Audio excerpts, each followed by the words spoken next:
Oh, hey. So literally so many times I feel like people are like they can fit everything in their haversack except their bedroll. And that might just be a blanket for the evening or a gum blanket and a wool blanket. And they don't know how to carry it into the woods. Or they don't have anything to carry into the woods. They don't want to take a backpack. So today I'm going to share something with you that was shared with me that I think is a cool idea. It's just fun. You can pull your car up, go in the woods, make this, load it up, and then go on your trip. Or make it ahead of time. You'll see.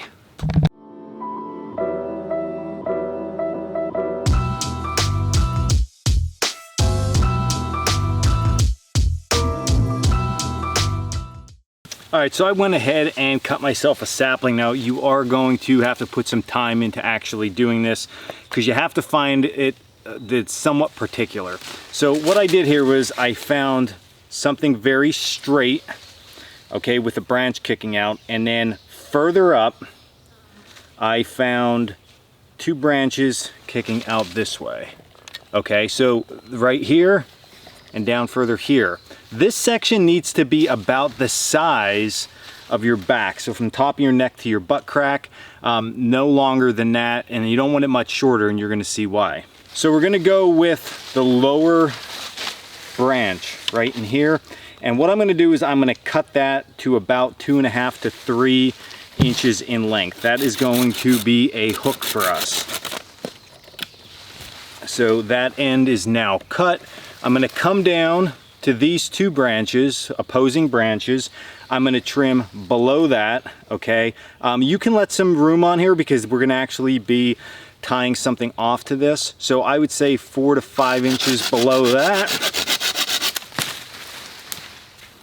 And now these two that are kicking out, I would say you're gonna wanna go about 4 inches with those. So I'm gonna actually get my knife out for this. It'll be way easier.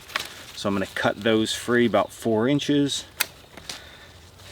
So we have this at the bottom, that at the top, and now I'm gonna clean off any of these small little broken branches because this thing is gonna lay against our blanket and our back. All right, so at this point now, what I did was I just squared off my blanket to make it a little bit easier for this demo. What I wanna do is I wanna make sure that my blanket fits between this top section and this bottom section. So this might require you figuring a different folding method out, okay? For this, I think if I just fold mine that way, it's gonna work perfect, yes.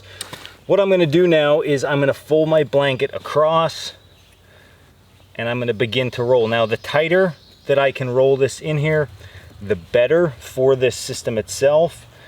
One thing that you wanna make sure as you go along here is that we keep this top exposed, okay? So I'm just gonna turn this thing down.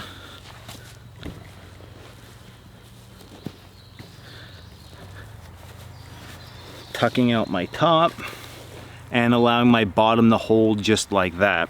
Now at this point I am done my wrap, so what I'm gonna do is I'm gonna grab some paracord. If you have lacing, if you have like straps that you can tie down with this, whatever you wanna do to hold this on here, you can go ahead and do that.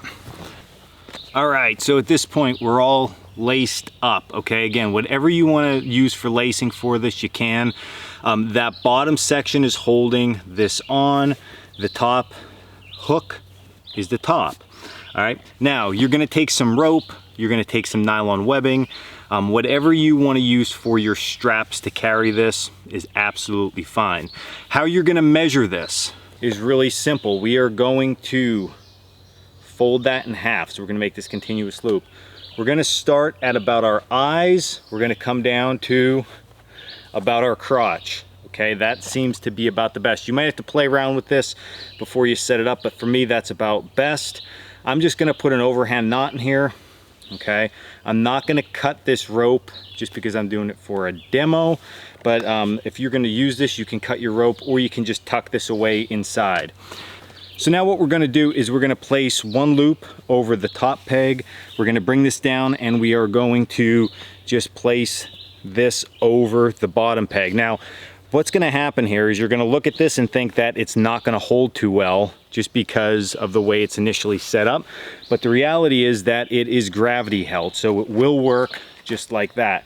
Now, at this point, what you're gonna do is you're gonna put it on like a backpack. So I'm gonna slide one side on, just like this. I like to hold the bottom till I get it adjusted. Get my other arm in, just like that. And then really quickly, I created a bedroll backpack. All right, so this is a really easy way that you can carry your stuff into the field. You're not adding much weight to anything. You literally have a stick and a little bit of rope, or if you're using some kind of nylon, you're using that. So an alternate way to carry a bedroll. I think this is really cool, and I'm happy that somebody shared this with me and I was able to share it with all of you. So again, material selection is sort of the most difficult part about this, because you need to get a really straight stick that has the branches the specific way to be able to hold this in place. But once you get that going, you're good. It's really easy. The other thing that I just, again, want to make you aware of is this bottom section right here, because it's gravity held on there. When you're putting the pack on itself, you just need to play with that a little bit. But once you get it on, it's super comfortable. It lays perfectly on your back, and you're good to go hiking. So this was Dan Woback with Coalcracker Bushcraft. As always, check us out at coalcrackerbushcraft.com. Until next video, stay in the woods.